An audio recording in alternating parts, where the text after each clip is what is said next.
This is our unit 1 of cyber law. Chapter 1 है हम लोगों का, और ये चैप्टर 1 के अंदर अगर आप देखेंगे सो आपको सर्टेन पॉइंट्स दिए हुए हैं। सबसे पहले आपको बोला है कि power of arrest without a warrant under IT act.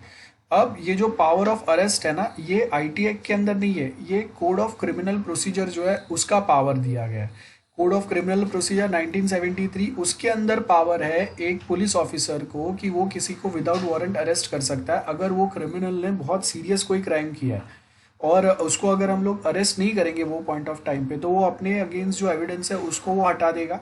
और दूसरी बात, इट माइट पॉसिबल कि वो आपको वापस मिले भी नहीं।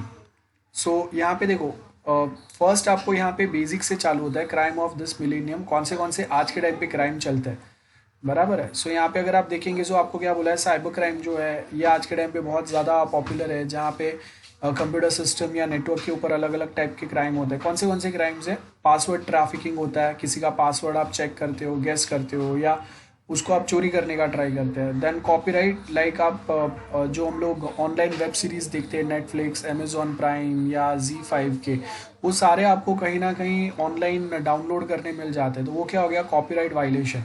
बहुत सारे सॉफ्टवेयर जो हम लोग यूज़ करते हैं उसके आपको क्रैक्ड वर्जन मिल जाते हैं, गेम्स के, ऑपरेटिंग सिस्टम्स के। सो साउंड रिकॉर्डिंग्स या कोई सॉन्ग्स होते हैं उसके आपको ऐसे सेम ऑनलाइन वर्जन्स मिल जाते हैं। तो ये क्या हो गया, कॉपीराइट वायलेशन हो रहा है यहाँ पे अभी। तो वो वायलेशंस को आप कैसे रोकेंगे? आज भी आप देखो कि आप कहीं से ना कहीं से आपको एक जो ऑनलाइन मूवी रिलीज होता है वो इमीडिएटली आपको मिल ही जाता है, एक नहीं तो दूसरे प्लेटफॉर्म पे। और वो ऐसा नहीं है कि वो जो वेबसाइट है वो काफ़ी कुछ हिडन है। अगर एक नॉर्मल नॉन टेक्निकल पर्सन को अगर मूवी डाउनलोड करने का वेबसाइट या पोर्टल मिल सकता है, लोकेशन मिल सकता है, तो हम लोग के जो अथॉरिटीज़ है उनको तो वो डेफिनेटली पता है, और फिर भी वो वहाँ पे एक्शन नहीं ले पा रहे हैं ना। तो या तो एक्शन जानबूझ के नहीं ले रहे, या फिर अभी भी हम लोगों के जो रूल्स या लॉ है उसमें कहीं ना कहीं कोई लूप होल है जो हम लोगों ने अभी तक रेक्टिफाई नहीं किया, जिसकी वजह से वो अभी भी एक्शन नहीं ले पा रहे। Same way trademark counterfeiting. अब इसका मतलब क्या है, आपने बहुत बार देखे रहेंगे कि हम लोग जो प्रोडक्ट, ओरिजिनल प्रोडक्ट के फर्स्ट कॉपी आते हैं, जैसे G-Shock का वॉच है उसका फर्स्ट कॉपी आपको मिलेगा, है ना।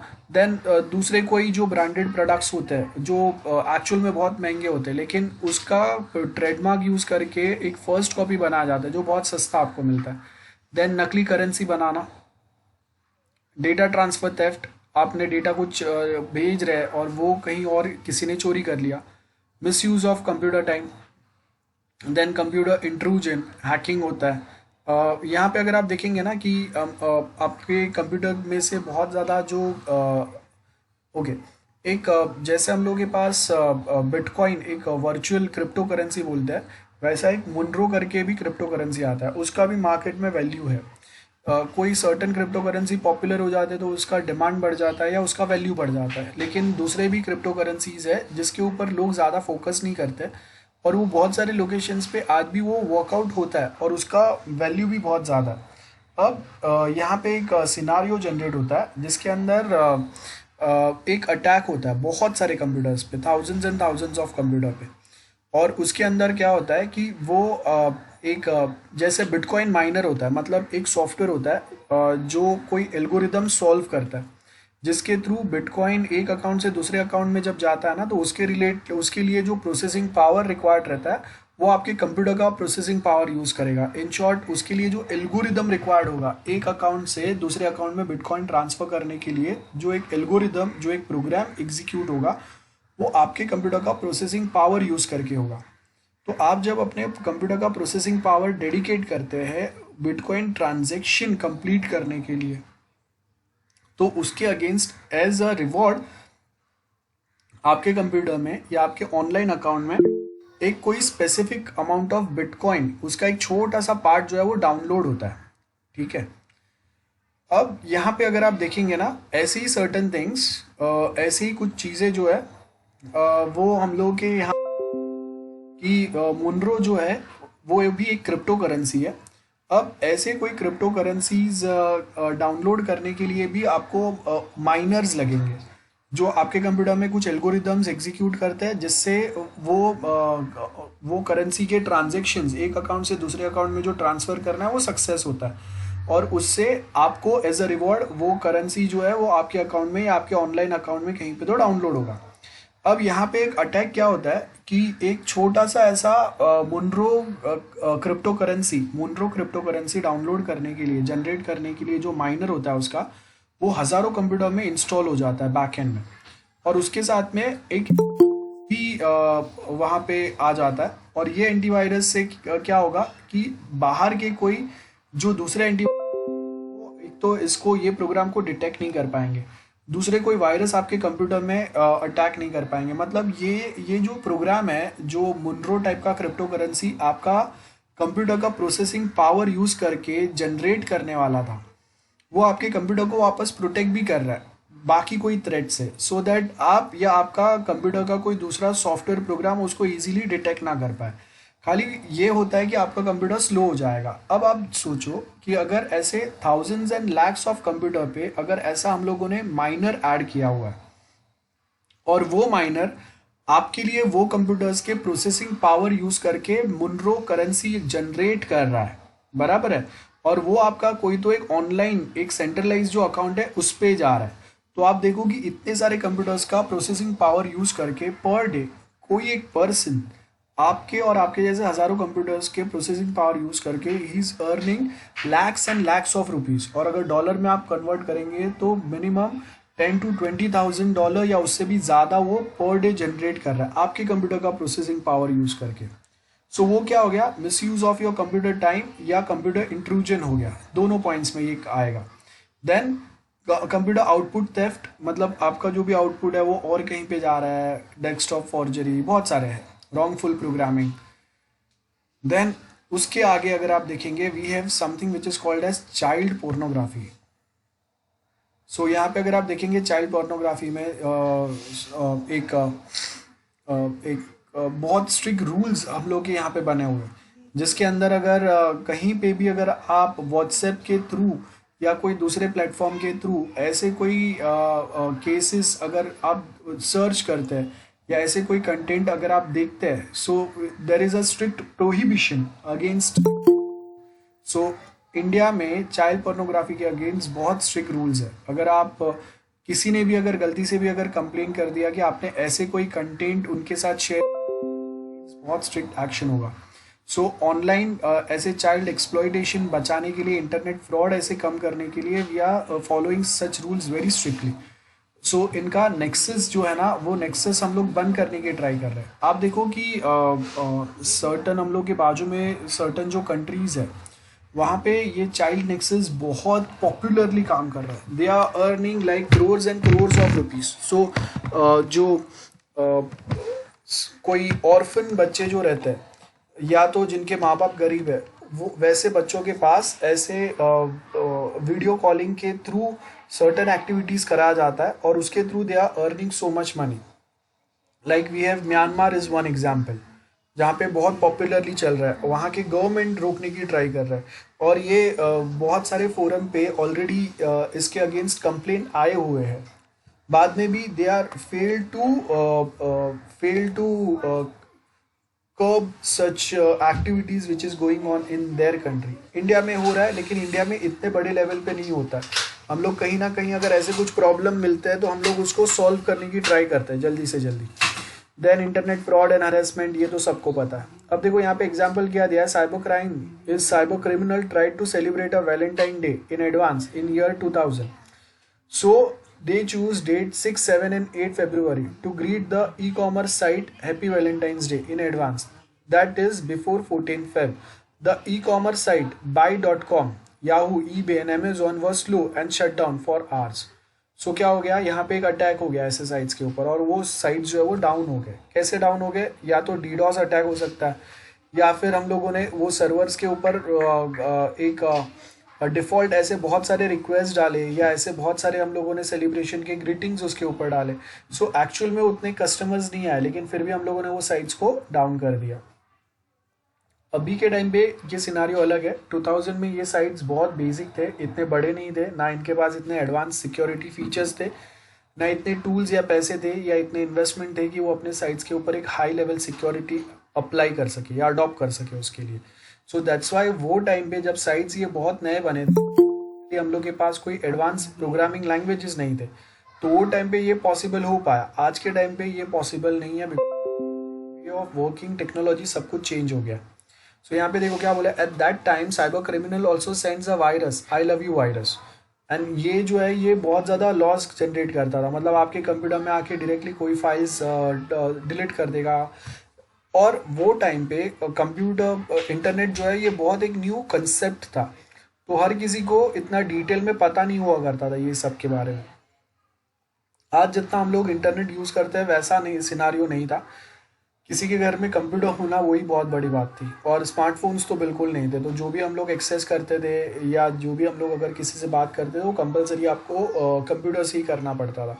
और वो टाइम पे cyber cafe was the popular one.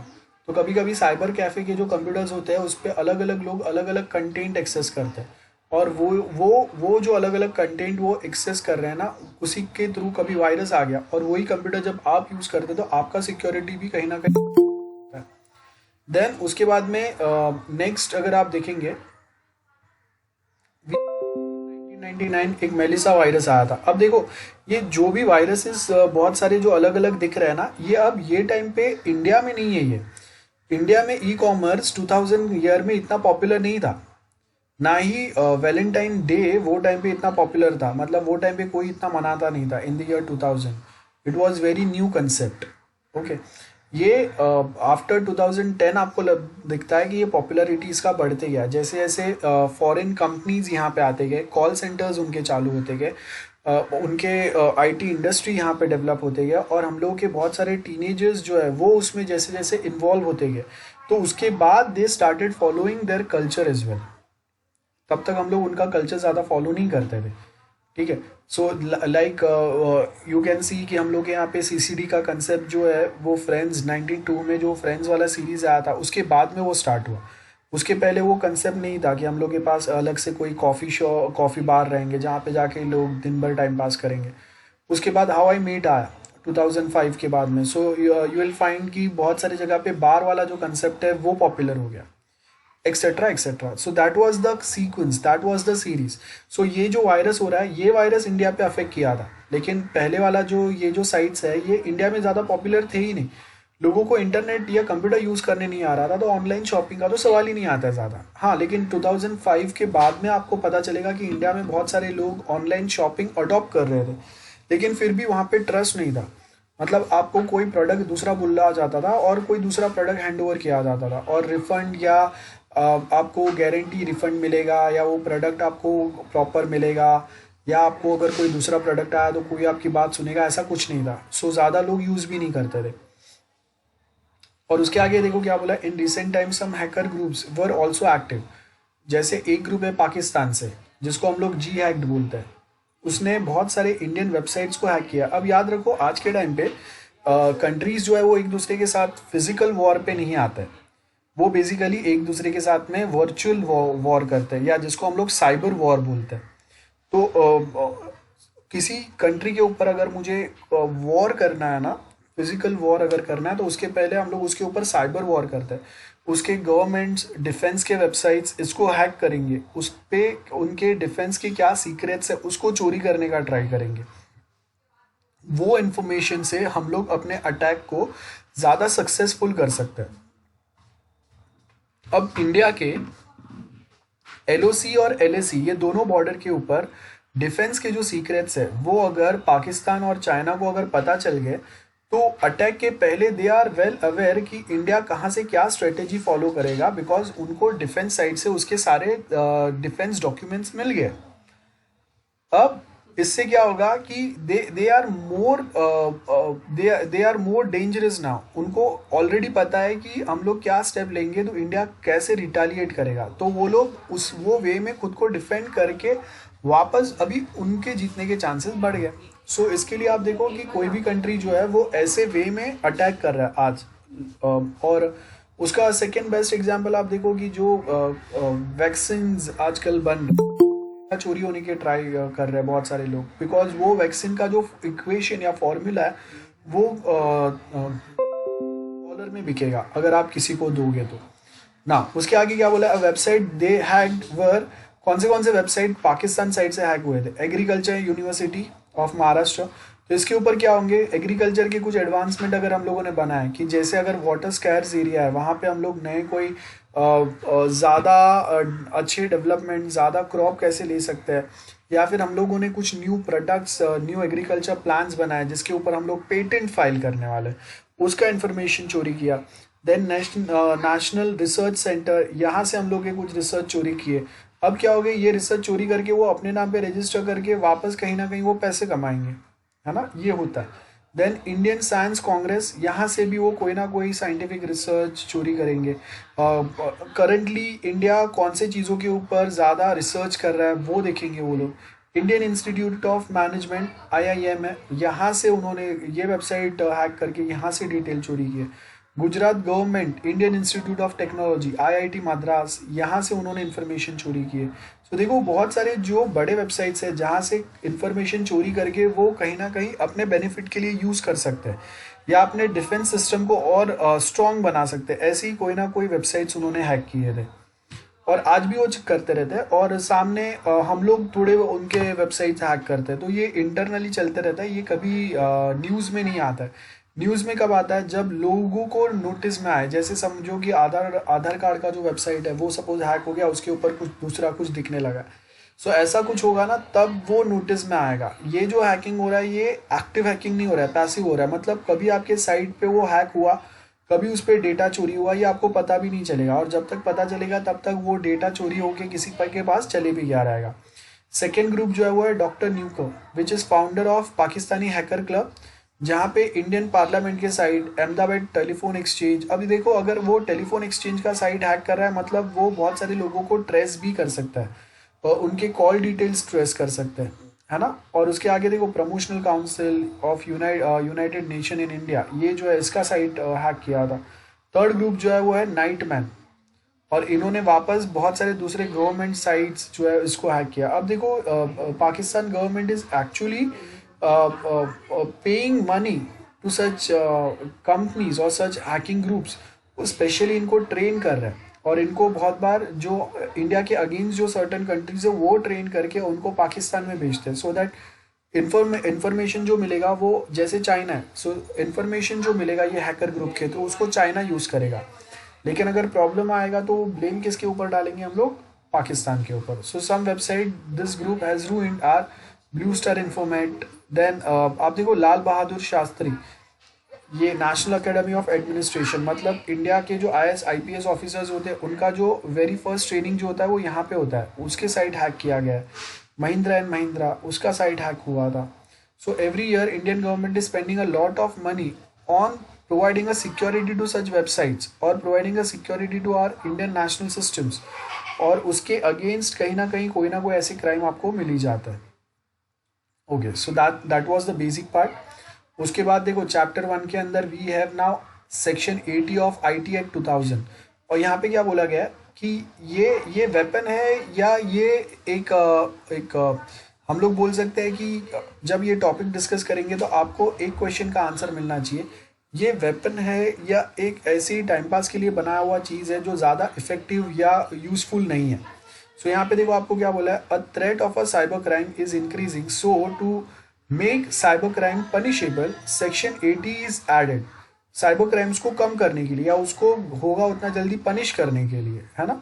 IT act 2000 के अंदर सेक्शन 80 ऐड किया गया। अब सेक्शन 80 क्या बताता क्या है, power of a police officer and other officer to enter, search, seize some places और arrest someone without a warrant, ये पावर जो है वो आपको सेक्शन 80 के अंदर मिलाता है। सो आपको यहाँ पे क्या बोला है, not withstanding anything content in code of criminal procedure 1973। ये कोड ऑफ क्रिमिनल प्रोसीजर के अंदर आपको सर्टन जो प्रोविजन है वो दिए गए, जो क्या बताता है, any police officer not below the rank of DSP, Deputy Superintendent of Police, or any other officer of central government or state government authorized by, अब देखो या तो DSP या उसके ऊपर के लेवल का कोई पुलिस ऑफिसर रहेगा, या फिर we have central and state government some officer which is appointed by prime minister office या CM, वो on behalf of the government can enter any public place, देखो ध्यान से सुनो, पब्लिक प्लेस पे वो एंटर हो सकते हैं, सर्च कर सकते हैं या किसी को अरेस्ट कर सकते हैं विदाउट अ वारंट, बराबर है। लेकिन वो ओनली अगर वो जो टाइप ऑफ क्राइम है ना वो कॉग्निजिबल ऑफेंस होगा। कॉग्निजिबल मतलब सीरियस टाइप ऑफ क्राइम, ठीक है, उसको कॉग्निजिबल ऑफेंस बोलते हैं। लाइक आप देखो कि अगर वेबसाइट हैकिंग या किसी का कंप्यूटर हैकिंग आईटी टर्म में, और अगर हम लोग फिजिकल क्राइम की बात करें तो जैसे डाउरी केस है, that is a cognizable offence. तो वो टाइम पे अगर आप देखेंगे ना, किसी को विदाउट वारंट अरेस्ट किया कर सकते हैं, और किसी को विदाउट वारंट अरेस्ट करके हम लोग डायरेक्टली उसके ऊपर केस भी चला सकते हैं। सो यहाँ पे क्या बोला है, without warrant arrest someone from public place only, private place से ये जो रूल है या लॉ है वो अप्लाई नहीं हो पाएगा। So warrant we can arrest someone without a warrant found there in who is reasonably suspected और हैविंग कमिटेड और ऑफ कमिटिंग, मतलब या तो उसने वो क्राइम किया है, कर रहा है या करने वाला है, तो वो सेम टाइम पे हम लोग उसको अरेस्ट कर सकते हैं। इसको कॉग्निजिबल क्राइम्स बोलते हैं, बहुत सीरियस नेचर के जो क्राइम्स है, जहाँ पे आप किसी को विदाउट वारंट अरेस्ट कर सकते हैं just on based on a FIR, first information report. And next important thing, cognizable offence वो होता है जिसमें बेल नहीं मिलता आपको। So non bailable offence are called as cognizable offence, बहुत सीरियस नेचर के, रेप, मर्डर, ऐसे जो क्राइम्स होते हैं, या डाउरी केस जो है, ये सारे कॉग्निजिबल ऑफेंस के अंदर आते हैं अगर हम लोग उसके अगेंस्ट FIR रजिस्टर करके अगर अरेस्ट करें किसी को तो, ठीक है। सो उसमें FIR ओनली रिक्वायर्ड होता है, और उसके आगे देन मजिस्ट्रेट के ऑर्डर के बिना आप किसी को अरेस्ट कर सकते हो, और नेक्स्ट डे आपको उसको मजिस्ट्रेट के सामने रखना पड़ेगा। एंड देन हम लोग मजिस्ट्रेट के पास से अपील डिमांड करेंगे कि ओके आप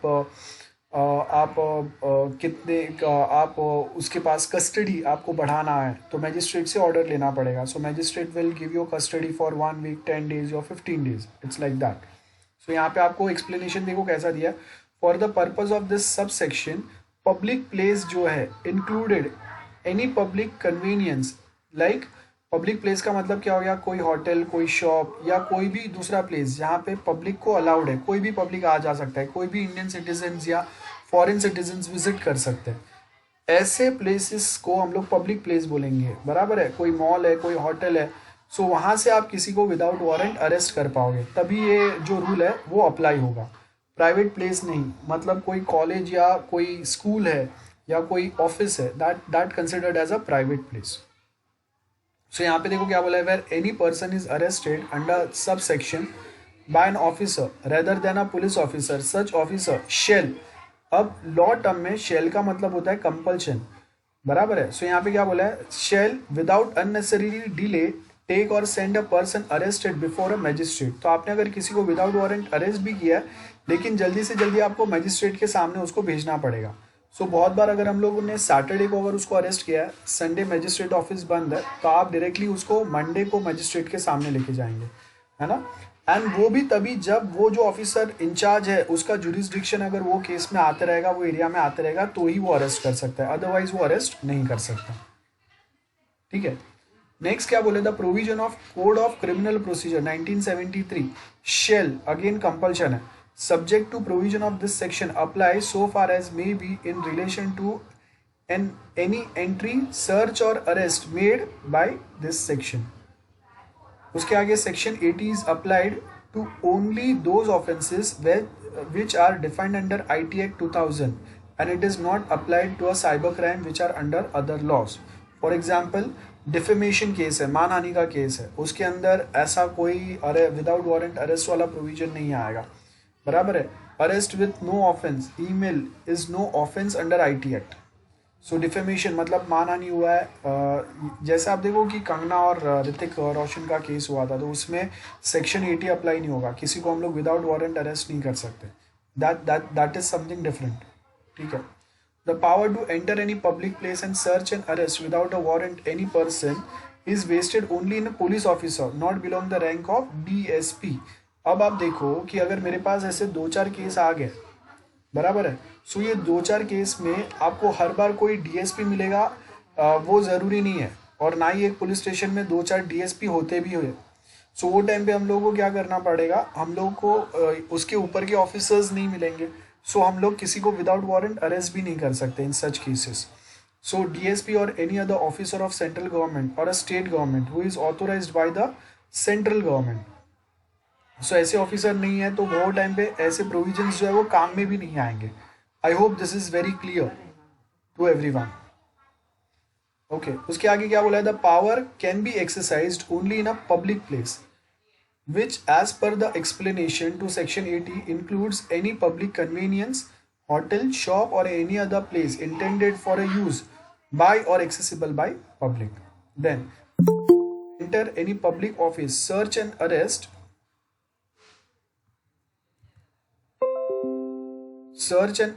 without a warrant any person from there. It can be exercised only on the ground that such person is reasonably suspected. और वो सस्पेक्टेड है या नहीं ये कैसे पता चलेगा? तो उसके लिए आपको सबसे पहले सर्टन वी कैन से कि एफआईआर के अंदर जो पर्सन ने एफआईआर लिखा है उसने अगर आपको सर्टन ऐसे अगर एविडेंस दी है जिसके बेस के ऊपर we can create a doubt कि हाँ यहाँ पे ऐसे कोई प्रॉब्लम हो सकता है या ऐसा कोई क्राइम हो सकता है या ऐसा कुछ हुआ हो सकता है. तो अगर हम लोग के पास ऐसे कुछ सस्पेक्ट्स है देन ओनली ये काम आगे चलेगा.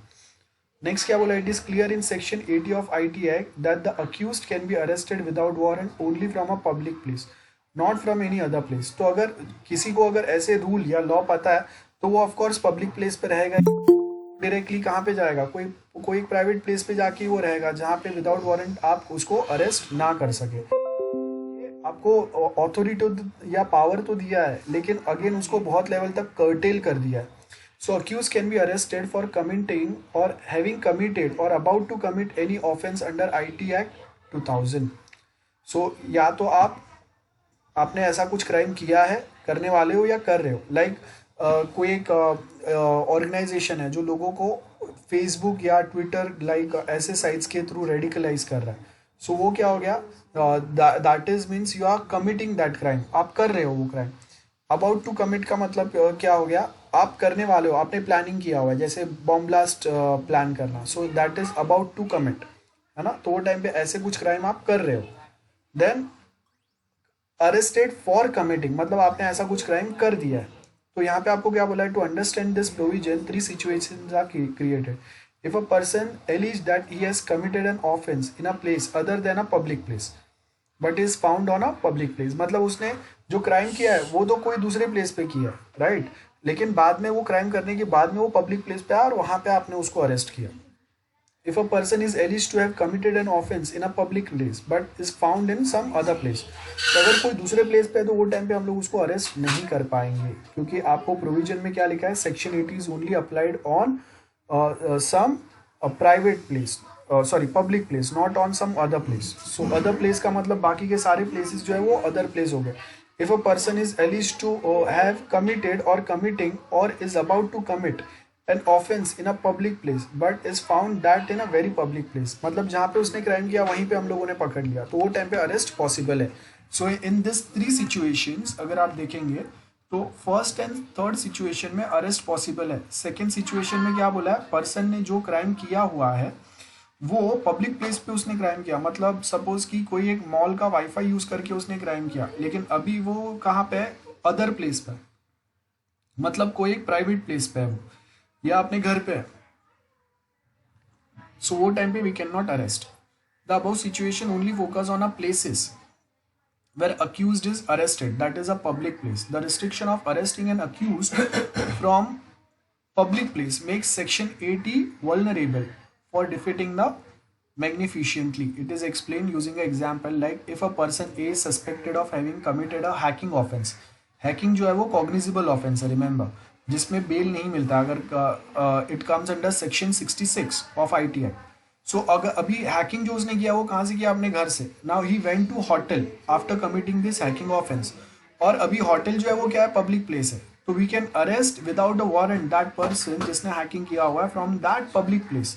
But if after committing the hacking offence he stage at home he can not be arrested without a warrant as per section 80. तो वो टाइम पे आपको मैजिस्ट्रेट के पास जाके वारंट लाना पड़ेगा.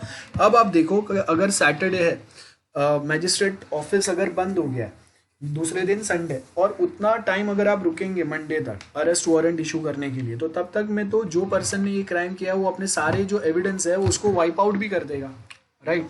सो यहाँ पे क्या बोला है, this example shows that section 80 is established without any consideration of internet and cyber criminality which is different from traditional crime. There are some characteristics of cyber crime, like यहाँ पे जियोग्राफिकल डिस्टेंस मैटर नहीं करता है। Cyber crime कहीं से भी हो सकता है, इंडिया से भी हो सकता है, इंडिया के बाहर भी हो सकता है, और जो विक्टिम है वो भी इंडिया से हो सकता है, इंडिया के बाहर भी हो सकता है ना। So that is also problem.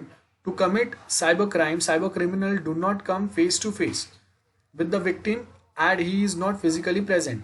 सो यहाँ पे आप किसी को कहीं से भी अरेस्ट कर सकते हैं और कहीं से भी आप उसको आप बेसिकली उसके ऊपर आप केस कर सकते हैं। सो यहाँ पे क्या बोला है, for example to rob a bank there is a no need for a cyber criminal should be physically present at some specific place. वो कहीं से भी ये ऑनलाइन बैंकिंग के थ्रू कर सकते हैं। एंड इसी के लिए साइबर केसेस को इन्वेस्टिगेट करना भी बहुत ज़्यादा डिफिकल्ट हो जाता है। सो यहाँ पे आपको क्या बोला है, collect evidence of cyber crime, it is very time consuming process.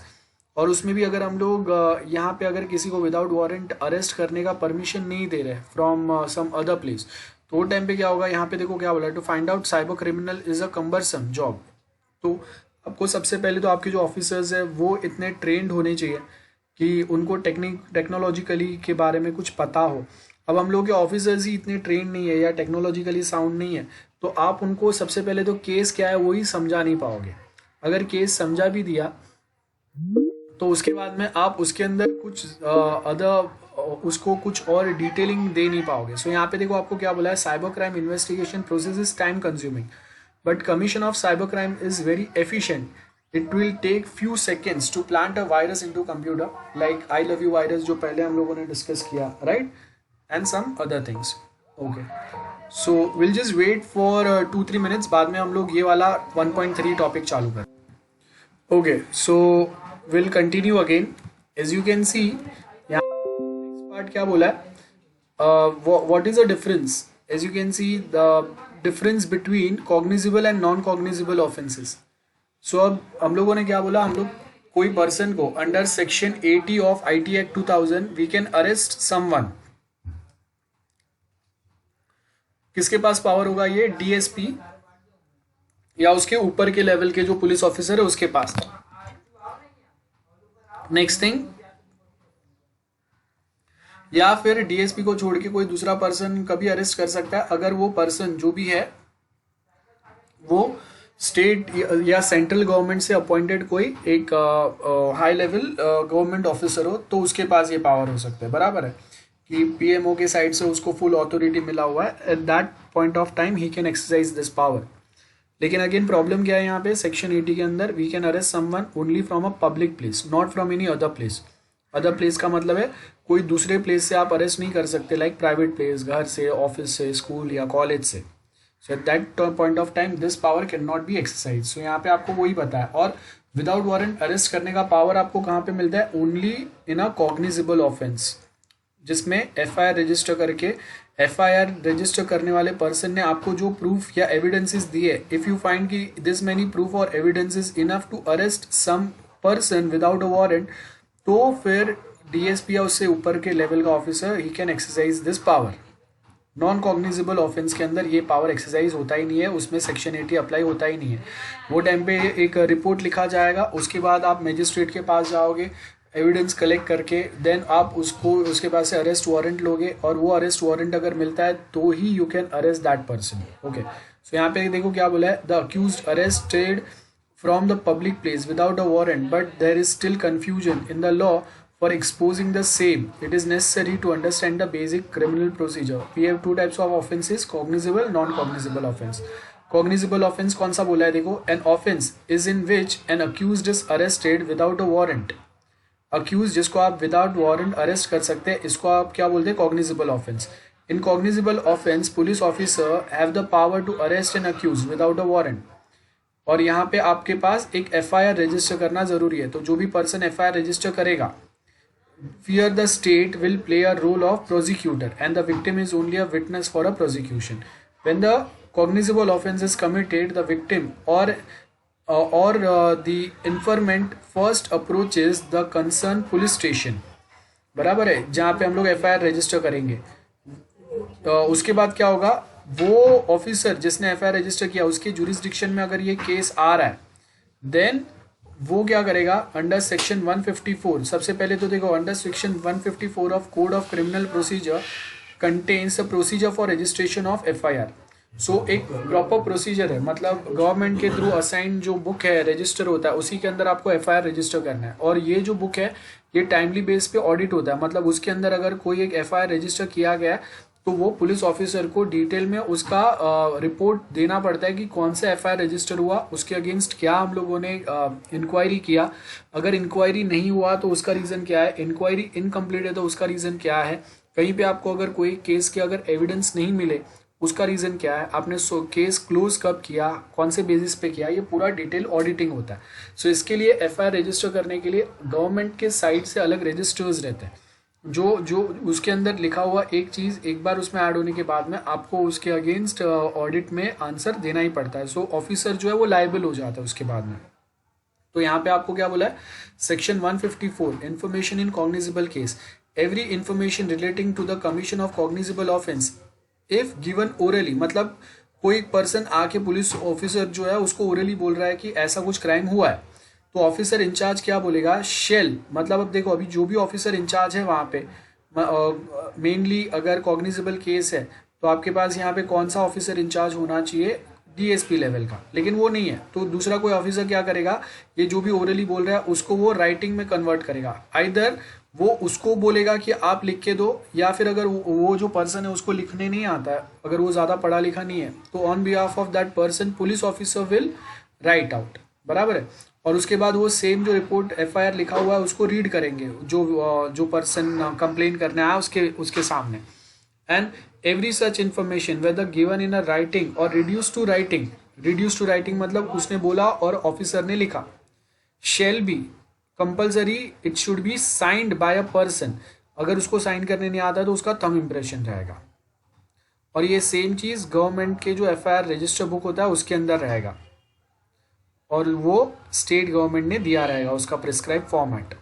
A copy of information as recorded under subsection shall be given forthwith the free cost to informant, मतलब जिसने इन्फॉर्मेशन दिया उसको ये दिया जाएगा इसका एक कॉपी एज अ प्रूफ कि हाँ उसका एफआईआर रजिस्टर हुआ है, ये नंबर है उसका, ये उसका डिटेल लिया है, ये टाइम पे लिया है, ये ऑफिसर ने लिया है, और उसके पास से उसका जो साइन लिया उसका डिटेलिंग रहेगा। तो इन फ्यूचर वो एफआईआर के अगेंस्ट क्या प्रोसीडिंग्स हुए हैं पुलिस के साइड से उसको वो ऑफिशियली इंक्वायर कर सके। सो यहाँ पे क्या बोला है, any person aggrieved by refusal on the part of officer in charge of a police station to record the information refer to a subsection, और उसके बाद उसी का प्रोसीजर दिया है, may send the substance of such information in writing and by post to a superintendent, मतलब अगर वहाँ पे नहीं है तो वो क्या करेगा, सुपरिटेंडेंट पुलिस को वो वहाँ पे इन्फॉर्म करेंगे जहाँ पे वो रहेंगे वो टाइम पे। And if superintendent satisfied that the information disclose the commission of the cognizable offence, अगर उनको लगता है कि ये कॉग्निजिबल ऑफेंस कंसिडर हो रहा है बेस्ड ऑन द इन्फॉर्मेशन और जो एविडेंस दिए हुए हैं उसके बेसिस पे,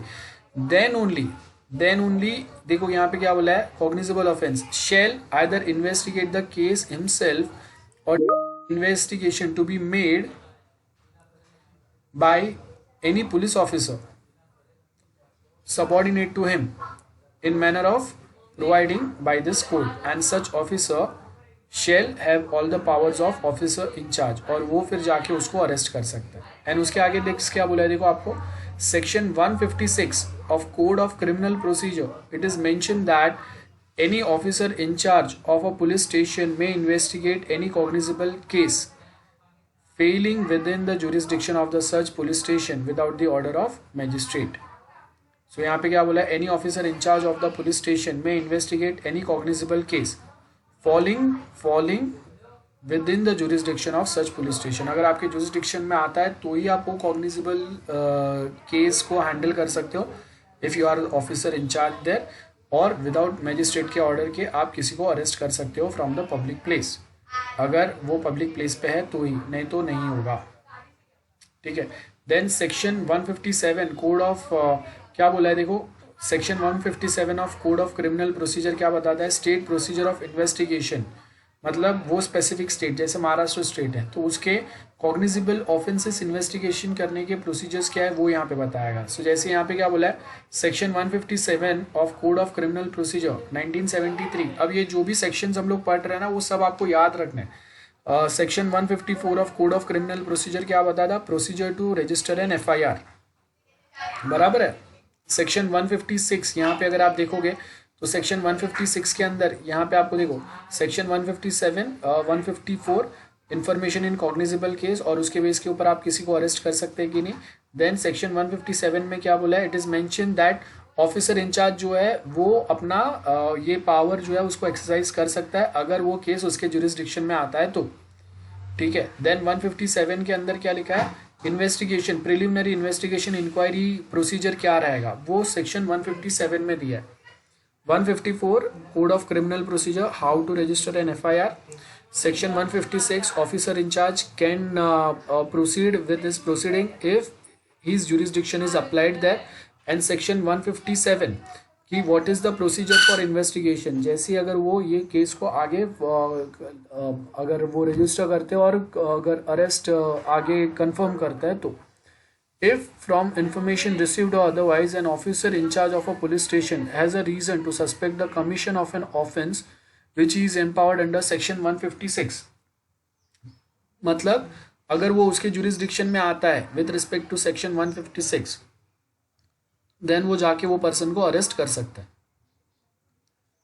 when information as to be commission of any such offence is given against any person by a name and in case is not a serious nature, मतलब case file हुआ है लेकिन वो सीरियस नेचर का crime नहीं है तो वो टाइम पे वापस जो अरेस्ट विदाउट वारंट वाला जो कंसेप्ट है वो अप्लाई नहीं होगा, आप उसको सीरियस क्राइम बना के वो पर्सन को अरेस्ट नहीं कर सकते। If it appears to the officer in charge of the police station that there is no sufficient ground for entering on an investigation, मतलब FIR रजिस्टर हुआ है लेकिन आपके पास इनफ एविडेंस नहीं है जिसके बेस के ऊपर आप किसी के घर पे विदाउट वारंट अरेस्ट जाके उसको अरेस्ट करें या आप उसको घर को सर्च या सीज करें। ओके, सो यहाँ पे क्या बोला है, ऊपर के दोनों क्लॉजेस अगर कहीं पे मेंशन है तो वो टाइम पे आप डायरेक्टली क्या करेंगे, आप ये सेम रीजंस जो है वो फुलफिल नहीं हो रहा है to arrest someone without a warrant, तो वो टाइम पे फिर आपका नॉर्मल प्रोसीजर जो है वही फॉलो करना पड़ेगा। The cognizable case should be investigated by police officer not below the rank of DSP और a government officer authorized by central government, जिसको सेक्शन 80 के पावर्स मिलेंगे। Here the police officer has the right to initiate the investigation without a judicial order, बराबर है, arrest करो और बाद में मजिस्ट्रेट के पास लेके जाओ। The investigation officer is known as IO, investigation officer short में IO बोलेंगे। Investigation officer has the power during investigation the attendance of a person who is familiar with the fact and situation of the case for recording the statement. After completing the investigation of the case, the police officer need to file the charge sheet। ठीक है, सो ये charge sheet file करने का मतलब है officially आपने case register किया और उसको अभी आप आगे प्रोसेस करेंगे, आपको करना ही पड़ेगा बिकॉज आपके ऊपर वो कंपल्शन आ गया। अभी आपको आगे ऑडिट में गवर्नमेंट को भी जवाब देना पड़ेगा। और कॉग्निजिबल ऑफेंस के example hacking with computer system, publishing, transporting obscene material like pornographic material, tampering with the source of computer system, ये सारे आपके ये स्पेसिफिक पार्ट रहेंगे। नॉन कॉग्निजिबल केस अगर आप देखेंगे तो यहाँ पे क्या बोला है, नॉन कॉग्निजिबल केस में N offence in which N accused is arrested with a warrant called non cognizable offence, मतलब अरे जो आपका है उसकी जरूरत है। ठीक है, नेक्स्ट क्या बोला है, इफ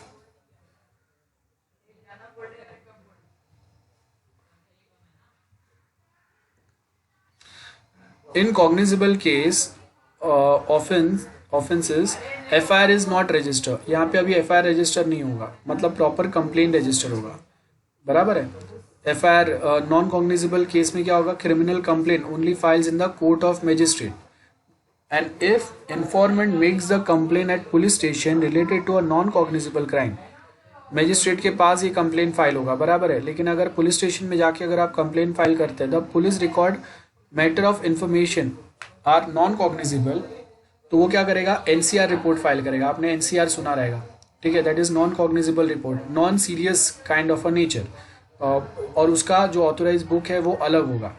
और फिर जो इन्फॉर्मेशन है वो जुडिशियल मजिस्ट्रेट के पास जाएगा, है ना, रिफरिंग टू जुडिशियल मजिस्ट्रेट। और वो जो भी कंप्लेन फाइल हुआ है वो अगर मजिस्ट्रेट को लगता है कि उसमें कुछ काम के पॉइंट है जिसके बेस के ऊपर आपको वो पर्सन को अरेस्ट करना चाहिए या इंटोरोगेट करना चाहिए, तो when magistrate receives a criminal complaint magistrate use his judicial mind क्योंकि ये यहाँ पे कोई क्रिमिनल केस में आ रहा है क्या, कहीं पे कोई लूपहोल्स तो नहीं है, और उसके बेस के ऊपर फिर वो खुद से डिसीजन लेंगे। ठीक है, magistrate examines the complain and the witness, जो अगर कोई रहेगा जिसने अगर बोला रहेगा कि हाँ ऐसा कुछ क्राइम होते हुए मैंने देखा है। सो यहाँ पे क्या बोला है, matter of which shall be reduce into writing such type of recording of the statement by magistrate. मतलब आपने उसको कोई स्टेटमेंट दिया, अब वो क्या करेंगे, वो स्टेटमेंट को रिकॉर्ड करेंगे, either it might be video recording और रिटर्न रिपोर्ट होगा। और उसके बाद फिर प्रिलिमिनरी कंप्लेन एविडेंस जो है वो रिकॉर्ड होगा और फिर इन्वेस्टिगेशन चालू होगा। So magistrate studies the evidence shown on behalf of the complainant, जिसने कंप्लेंट फाइल किया है। If he feels that there is a sufficient ground for a proceeding then he will issue a process to the accused for a facing trial. मतलब एक notice जाएगा court के side से। तो ये आप देखोगे तो ये बहुत लंबा प्रोसेस चलता है और उसमें बहुत बार सालों के सालों निकल जाते हैं।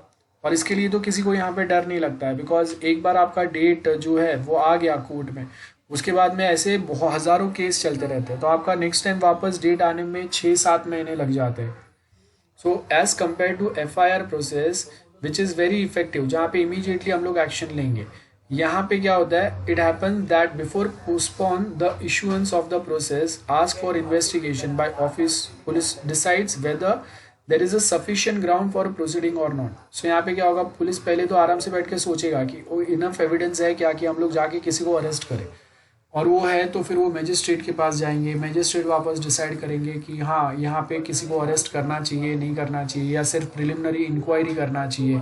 उसको नोटिस भेजेंगे, फिर वो नोटिस का उसका लॉयर वापस कुछ आंसर देगा। सो यहाँ पे क्या बोला है, देखो, criminal procedure is very slow in non cognizable offence. Cognizable अगर आप देखेंगे तो police do not require any order to conduct an investigation. The classification of offense is done as cognizable and non-cognizable offense based on the seriousness, and this classification is done to reduce the burden of the police as they have limited resources. तो अगर NCR मतलब non cognizable report अगर file हुआ है तो उसका investigation बहुत धीरे चलेगा, बहुत टाइम लगेगा। Cognizable offence are generally serious offences as compare to non cognizable. Example कौन सा रहेगा, पब्लिशिंग डिजिटल सिग्नेचर सर्टिफिकेट, मतलब आपने छोटा मोटा फ्रॉड किया है, डिजिटल सिग्नेचर सर्टिफिकेट किसी का यूज़ किया, या आपने कोई एक फेक सर्टिफिकेट बनाया ऐसे, ये क्या होता है ये आगे के लेक्चर में हम लोग डिटेल में देखेंगे। Publishing digital signatures for fraudulent purpose, miss interpretation और सप्रेशन ऑफ अ मटीरियल, मतलब CA के पास से आपको कुछ मटेरियल मिला है, नहीं मिला है, आपने उसको मिसयूज़ किया। मतलब आप देखो कि इन शॉर्ट सिंपल सा चोरी या फ्रॉड ऐसे ही केसेस है, कोई बड़े सीरियस नेचर नहीं है जहाँ पे आपने किसी का मर्डर किया, किसी को लूट लिया, किसी का इमेज आपने स्पॉइल कर दिया, ऐसा कुछ भी नहीं है। ठीक है, सो दैट्स वाई इसको हम लोग ज़्यादा सीरियस नेचर वाला कंसिडर नहीं करते हैं। इसके लिए एक प्रिलिमिनरी इंक्वायरी, बाद में वापस अगर ज़रूरत है तो अरेस्ट वारंट जो है वो इशू होगा और बाकी के प्रोसीजर चलेंगे, else this is not required. So that's it. उसके आगे देखो यहाँ पे अभी 1.4 जो है वो हम लोग नेक्स्ट टाइम चालू करेंगे, आज नहीं कर रहे। आज अभी ये सब डिस्कस किया। आपको अगर कुछ डाउट है तो पूछो मुझे, थोड़े टाइम में बाद में हम लोग ये लेक्चर एंड करेंगे एक साथ। इससे ज़्यादा अगर पढ़ेंगे तो बाउंसर जाना चालू होगा।